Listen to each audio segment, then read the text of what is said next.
Thank you very much, members of the Fourth Estate.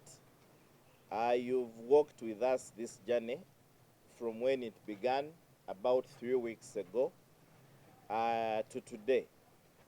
As I earlier highlighted by our colleague, Kansom Sisi, at exactly 12:30 this afternoon, we received the judgment in election petition number 1 of 2025,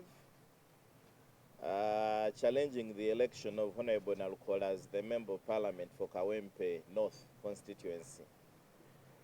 We would like to highlight that there were a number of allegations that were put forward by Hajat Nambi as far as this election was concerned. The total number of allegations were close to 27 allegations, ranging from different issues to do with bribery,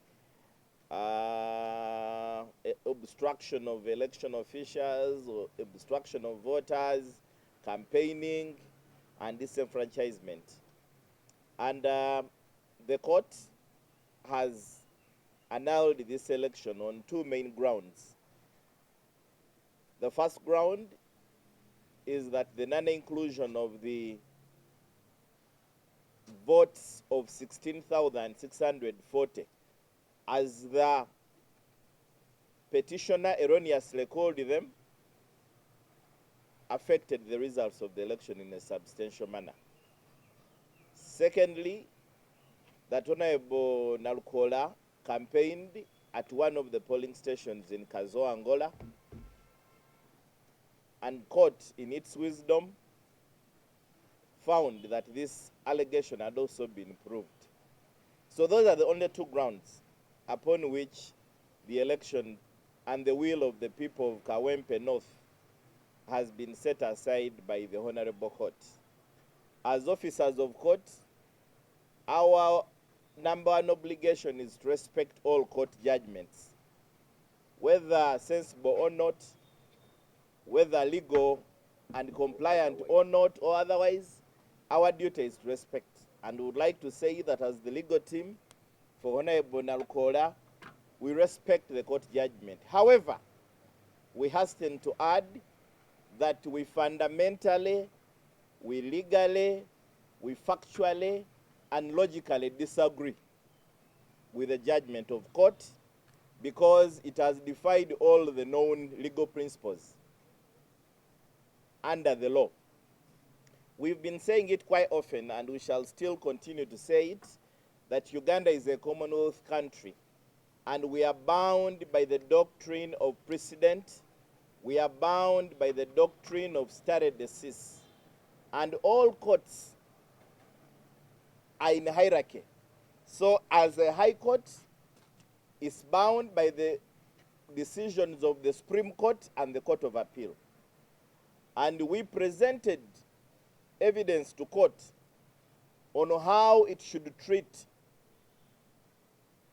the 14 polling stations in the absence of evidence from Honorable Nambi on who voted, how many people voted, how many votes were. Even in one of the cases of the Court of Appeal that were brought forward by the petitioner herself, that is Honorable Sarah Opendi Acheng, the Court of Appeal guided that when you're finding substantial effect, you do not subtract the total number of voters, because it's not true that all people could have voted. And the Court of Appeal said, don't do that when you are caught. The Supreme Court in Kizza Besigye had already said, don't do that. The Supreme Court in 2016 in Ambaba Mbabazi said, don't do that. Even where we had over 2,000 polling stations in Kampala and the Greater Mukono not included, the Supreme Court said that cannot set aside an election.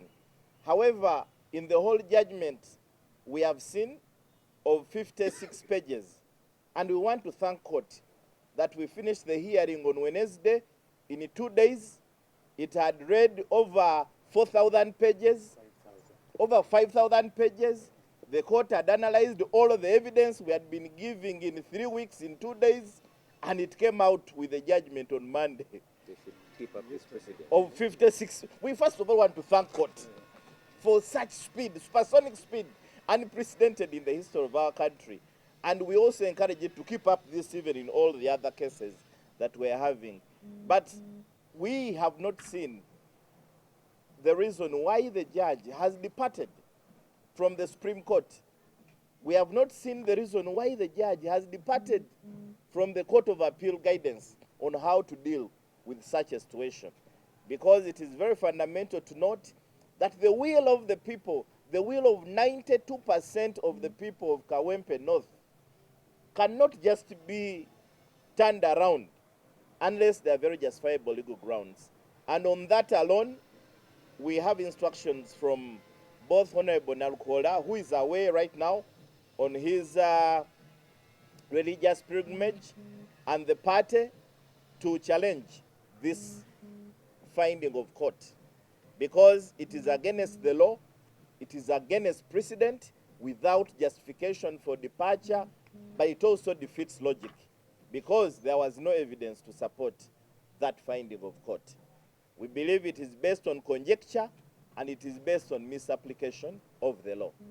The other ground that we are challenging is the finding of court that Honorable Nalukola campaigned at a polling station by saying amanyi g'abantu temugalya mulukwe, because that was the actual allegation. So that someone said amanyi g'abantu bagalya mulukwe, and it is the finding of court and the wisdom of court that amounted to campaigning, that means Nalukola, vote Nalukola, and that means people power. We want to say, one, that the court still, right from the Supreme Court, has been very emphatic that where partisan witnesses come to court and give evidence, you require some independent evidence to collaborate. All the people who came to give evidence on this matter clearly testified, both in their affidavits and the one they gave us to cross-examine, that they were agents and supporters of Nambi. So which other independent evidence did the court hear to make the finding? When you have one person, when you had so many other people on a polling station. But secondly, court in its wisdom found that the evidence of Kagumba, the evidence of Babide Sherina had not been rebutted. But you remember, since this hearing was public, we asked for these people to be cross-examined. Court refused. It gave us those it wanted us to cross-examine. So how do you now reach a judgment and you say that the other people you refused us to cross-examine were not rebutted? How would we rebut them when you, as court, had shielded them? So we believe these two areas that the court has based on to make a finding are legally flawed, and it's our obligation as members of the law to ensure that we go to the Superior Court to have a second eye on this. Finally, we have instructions still from our candidate that the people of Kawempe North who voted him are still willing to vote him, even more seriously. However, as a lawyer and as a person who believes in the rule of law, he must first exhaust the legal remedies to ensure that the law is put right. Because as we highlighted earlier, we are having very funny precedents in this country. We are having a lot of legal and judicial instability where you can't know how to advise a client because courts are making decisions that are very appealing legally. So he says, and he instructs us to immediately embark on an appeal to the Court of Appeal to make sure that we cure these legal anomalies. Thank you very much. Naye ng'awadde mu mataazi n'ebimu tetubyewuunya. Babuzeeko katono tuzzaayo ng'ewa Kayima. Ogamba nti balangiridde Nambi ng'omuwanguzi. Ndowooza kye kyokka omulamuzi ky'atakoze. Naye ebirala byonna nga bwe twogera mu mateeka, tagoberedde mateeka, tagoberedde bujulizi mu nsala gy'awadde omulamuzi ono. Era ensala ye gye tufunye olwaleero tugyogeddeko ne bakama baffe mu kibiina kuba instructions ziva mu kibiina kya National Unity Platform nga mu byamateeka munnaffe George Musi n'obukulembeze bw'ekibiina obw'oku ntikko. Wabaddewo position bbiri. Oweekitiibwa Nalukoola twogereganyizaako naye naye nga tannaba kugenda ayogera bintu bibiri nti NRM yonna ne bweddayo Kawempe nga basazizzaamu okulonda ajja giwujja akalulu.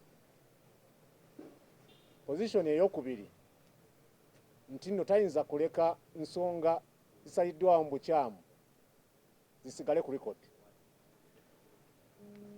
Nti newankubadde amaanyi g'abantu era ge beeyambisizza okusazaamu ageesiga nti okumuzzaayo Kawempe ne bwe tuddayo enkya abantu bajja kukozesa gye bayita protest vote bamukomyewo. Yatuwa instructions tetukkiriza ensalawe enkyamu ebeerewo ng'ejulizibwa oba president mu misango emirala egijja mu maaso. Era kwe kwadde okukkiriziganya nga tumaze okwogerezeganya n'obukulembeze Secretary General ne munnaffe ono aba NUP ne tukkiriziganya ne munnaffe gy'ali. Ekisooka abagambye ali mu kifo kitukuvu era abatumidde era abasabira. Instructions ze nti tujulire olw'ensonga eyo. Mu mateeka bw'olekawo ensala enkyamu newankubadde ogeewulira ku ground eyinza okweyambisibwa mu bukyamu ne bajulijuliza mu misango emirala nagyo ne bagidibaga. Twagala tujjukize bannayuganda nti omusango guno ne bannamawulire tubadde wamu nga tutambula. Obulamuzi bwammwe already ndowooza mwabulaba dda. Ekisooka byonna munnanga ajja babulira mu election petitions etubaddemu ne presidential election petition esalibwawo obudde obw'amangu. Sirabangako presidential election petition gye bavuga ndiima ng'eno. Tubadde muzisuka ndowooza ziwera n'ekikumi bw'obala okuva ku local government, parliament paka mu presidential election petitions etuwozezza. Eya Dr. Kizza Besigye, eya Mama Mbabazi n'eya Honorable Robert Kyagulanyi Ssentamu. Tewabangawo election petition ya byabufuzi on record yali evugiddwa ndiima. Ene tekomye ku ndiima ebaddemu n'ekimama kyekyo lwaki kooti etomedde. Yatugenda kweyambisa okutomera kwayo n'ensobi zeekoze okulaba nti tujulira mu kooti kati ensukkulumu mu nsonga election petitions ye Court of Appeal tugirage ensonga ezimu ku zino. Ekisooka eno kooti yatusalirawo bajulizi ki betusinziirako ng'esala omusango guno. Kooti yasalawo abajulizi bonna be twagisaba 30 naye tulonderamu abajulizi be tulina okweyambisa mu musango guno okulaba ntuwakanya enteekateeka n'empaaba ya Nnambi. Kati ate kooti y'emu ne yeeyambisa obujulizi bwabo bwe yatugaana okuwakanya nti ate mwabuwakanya. Y'emu ku grounds etugenda okweyambisa otugaanye okuwakanya abajulizi be tutusabye tuwakanye nga tuyita mu cross examination. Naye ne weeyambisa nti abajulizi be bamu obujulizi bwabwe tetwabuddamu. Okuddamu obujulizi mu election petition bagita cross examination kuba oba tojja kuwandiika volumes ng'oddamu buli kigambo mu nnaku ze batuwa entono. So awo amenye mateeka era endiima ettomezza mu nsonga eyo. Era kwasinzidde n'asalawo nti abalonzi bonna abali mu register ku bitundu abamu betwalaba nga bali mu uniform z'amagye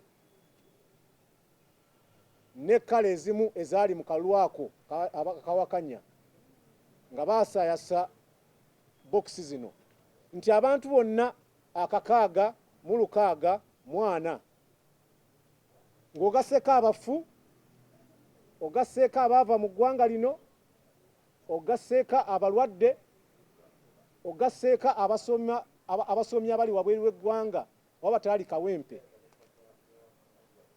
ng'abantu abajja baali bitundu 14 ku buli 100 agambye nti ebitundu 10 ku 100 mu polling station 14 abatalonda bonna ng'abafumu batadde n'abalala bagibwako eddembe lyabwe nti abafu bagibwako eddembe ly'okulonda abali mu malwaliro bagibwako eddembe ly'okulonda abatakyali mu ggwanga bagibwako eddembe ly'okulonda n'olwekyo akalulu tekaali ka mazima na bwenkanya ku eddembe lyabwe lyabagibwako nti bw'obakwata abo bonna abali mu register n'olaba ne difference eyaliwo ey'akanaana n'ogigatta n'ogyawo emitwalo 6 n'olaba akanaana nti awo kitegeeza nti Honorable Nalukuba teyandikoze eki teyandiwangudde kalulu kano nti abali mu register bonna ngo babaze n'otunya ne difference yalina kyekyo lwaki kisaanidde okuddayo okuorganizinga akalulu kano kyayise mu mazima n'obwenkanya ku bantu bano kyetulowooza nti nno tekibangawo si gwe gusoose embeera bw'etyo okubaawo ensonga eno yaliwo mu musango gwa owekitiibwa Mama Mbabazi era gwe twalimu ne siniya waffe Mbabazi ono era yatukulembera ti ensonga ze zimu bwe twaziteeka mu kooti kuba kuwola ffe twali tuwaaba kooti yatugamba toyinza kutunuulira balonzi bonna olw'ensonga z'emmenye kuba temuyinza kulonda 100%. Kati ensonga ze zimu ate abali ku sayidi eri ze batuwadde abe NRM ku lwaluli ensonga NRM gye twali tuvuganya mu kooti ensukulumu era balamuzi ne bagamba nti NRM akakalulu yakawangula era pulezidenti bamulayiza ensonga ze zimu NRM ku luno bwe zireese ate etteeka ne balikyusa nti amateeka agakola ku Supreme Court mu musango gw'ekitiibwa Mama Mbabazi ku nsonga y'emu kati ate kooti etandikirwako ekakyusizza ze zimu ku nsonga ze tugenda okulambika mu kooti ensukulumu era kye twewuunya nti ensonga endala nga bwe mba nnyonnyodde nti ekyokugamba nti nno the Honorable Nalukoola yakola campaign kwolwo olunaku nti yayogera ebigambo nga people power maanyi g'abantu nti ate obujulizi abaabuleeta ne tutabawakanya newankubadde kooti yatugaana obbawakanya nti eyo ensonga ey'okubiri nti ezo nze ensonga ebbiri ku nsonga nga 20 ezaleetebwa mu kooti kwesinzidde okusazaamu akalulu k'abeekawempe tufunye instructions tugenda bunnambiro okulaba nti nno tujulira ku nsonga zino kubanga tukikakasa nti tuyinza kulaba bulabi kusalawo kw'abantu b'ekawempe nga kugibwawo mu ngeri enkyamu mu mateeka n'engeri ey'okupapiriza kubanga nga twababuulira justice carried is justice miscarried tufunye miscarriage nti olubuto olubuddemu mangu nga nenatuuka kuzaalibwa ekyo nga akikoze ye mulamuzi abadde mu musango guno newankubadde ffe nga bapuliida ensala eyo tusobola ogiwa ekitiibwa tugaana giwakanya genda mu kooti ensukulumu mu nsonga z'ebyokulonda tuwakanye ensala eno kubanga tukikakasa tebadde y'amazima na bwenkanya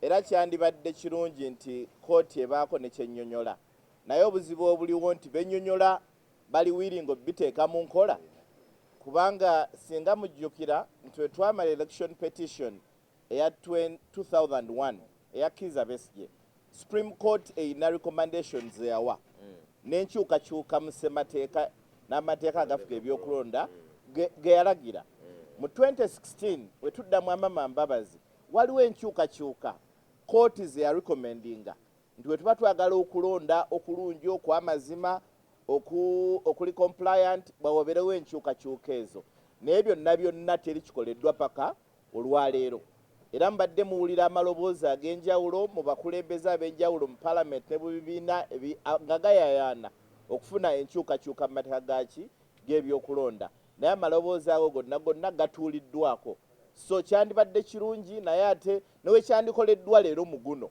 era abo balina obuyinza n'obuvunaanyizibwa okukola enkyukakyuka si ye priority yaabwe era si kye baagala. Kyonoona kubanga nga wetubadde tujja tukibanyonyola ne baganda bange ba kanso muyizi n'abalala nti amateeka galina okuba predictable. Olina okugenda mu kooti singa oba olina okwemulugunya ng'omanyi ki ekirina okukola ki okuvaayo nti etteeka we liba ligamba nti omusajja tayambala sikaati libe kiriya nga kiri known, si ggwe kusanga nga gwe lw'oyambadde esikaati ate nga gwe oli musajja etteeka likyuke ate ligambe nti ne wayambala sikaati ng'alina ebisambi ebinene ye tumukkiriza ajja kubeera right. So obuzibu bwe tulina era bwe tulabye mu nsala eno nti waliwo ensala za kooti ensukkulumu mu Uganda ezirina bye zaalagira. Kati gwe omulamuzi woba ogenda kuva ku nsala eyo, first of all amateeka mu president gakugamba nti tosobola, oli bound by kooti enkulu kye yasalawo Supreme Court. Singa oba ogenda kukiddukako olina okunnyonnyola lwaki mu nsonga eno tokigozesezza. Naye twawa kooti emisango egisukka mu 30, naye kyannaku nti mu misango gyonna gye twagiwa ne tugenda ne mu maaso ne tukola ne photocopy. Omusango gwa Kizza Besigye 2 guli pages 2300 twagufotokopinga ne tugubindinga ne tugenda nga tuhighlightinga buli wamu buli page okuli ensala ya kooti ensukkulumu. Ne tugenda mwamama Kizza Besigye 2006 nayo ne tugihighlightinga page 108. Ne tugenda mwamama Mbabazi page 2,000. Byonna nga tubiwa omulamuzi n'emisango emirala gya Sarah Opendi n'emirala, naye mu nsala yonna talina musango n'ogumu ku gye twamuwa gwakwotinzeeko n'okutunyonyola lwaki tagugoberedde. So kyennyamiza ate nga kiraga nti kyetaagisa mu mata eno issues zonna tewabaddewo mpya etaweebwanko direction. Ensonga guno omusango gubadde mufunze nnyo nti tewabaddeewo nsonga n'emu ebadde gye tuyita novo ntesalibwangawo kooti nsukkulumu. Ekikoleddwa omulamuzi ono kwe kuggyawo ensala z'abalamuzi banne ku kooti eyo enkulu, aggyewo ensala za Court of Appeal n'eza Supreme Court. Era kyekyo lwaki twagala ensi yeekenneenye kwa omusango gw'abantu. Omusango wa Kizza Besigye gwennyini yatasobola nagusoma mu nnaku 3 kuba gulina pages nga 2,000. Record bwe mugitunuulya ebigambo bye twayogedde tuli mu page actually nga 3,000. Tosobola kusoma page 3,000 mu nnaku 2 omulamuzi omu n'osoma emisango gyonna gye twateekayo, ogumu gwa page 2,000 omulala gwa page 5. Bw'osoma page zonna tuli mu mitwalo nga 2. Omulamuzi yadde alina okweyambisa okusoma okuggyako nga robot ye yakoze decision eno. AI Tewali okuggyako nga robot tewali yatugenda kyogerako mu mateeka mu Court of Appeal nga twaseesinga. Tewali muntu yenna okuggyako nga teyeebase, teyalidde, teyagenze na kweyamba nti obudde bwonna buli dakiika yagyeyambisizza kubeera nti awandiika page 50 ng'azijje mu proceedings eza page nga 15,000, naye ng'asomye n'emisango gyonna ogwa Kizza Besigye gwe twamuwa, ogwawo ekitiibwa Mama Mbabazi n'emirala egiringa egyo. So talina recommendation gye yabadde yeetaaga nga ku nsonga y'okuwaaba. Fe amateeka gabadde gatulaga nti omuntu yenna asingiddwa mu kalulu bw'otawaaba nti omuntu waliwo violence, bw'wabaawo ebyonoonebwa nga bw'ayogera ku polling station eyo, n'atagenda ku poliisi, n'atagenda mu electoral commission, n'atawaaba wantu wonna, kooti egamba nti nno tugiyita afterthought, nti wagenza okuwaaba weerowooza bwerowooza nti nsobola okuwaaba. Kati kyekyo lwaki ffe nga bannamateeka bannalukoola twali tumubuuza kimu wawaaba. Kati ensonga teyeetaagako kuwa direction. Kooti zaatugamba dda nti omuntu bw'atawaaba tewabaddewo ekikyamu abatakyasobola kweyambisa nsonga eyo kusazaamu kalulu. Kyekiwaaki temwewuunya we muddayo emabega omuwaabi yali akkiriza nti mpanguddwa era n'ekyamuwanguza ng'akyogedde. Ekitegeeza kyekiwaaki yali tawaabye ng'amateeka be gagamba mu Electoral Commission, ku poliisi n'ebirala. Kati ezo ezimu ku nsonga ze tulowooza nti omulamuzi ono yeewadde obuyinza bwonna n'amaanyi gonna okuggyawo ebiragiro biri byonna byeyogerako ebyaweebwa Supreme Court, Court of Appeal n'abalamuzi abaluddewo mu nsonga zino. Kye tulowooza nga kibadde kituufu era tugenda kugenda mu maaso nga tukiwakanya.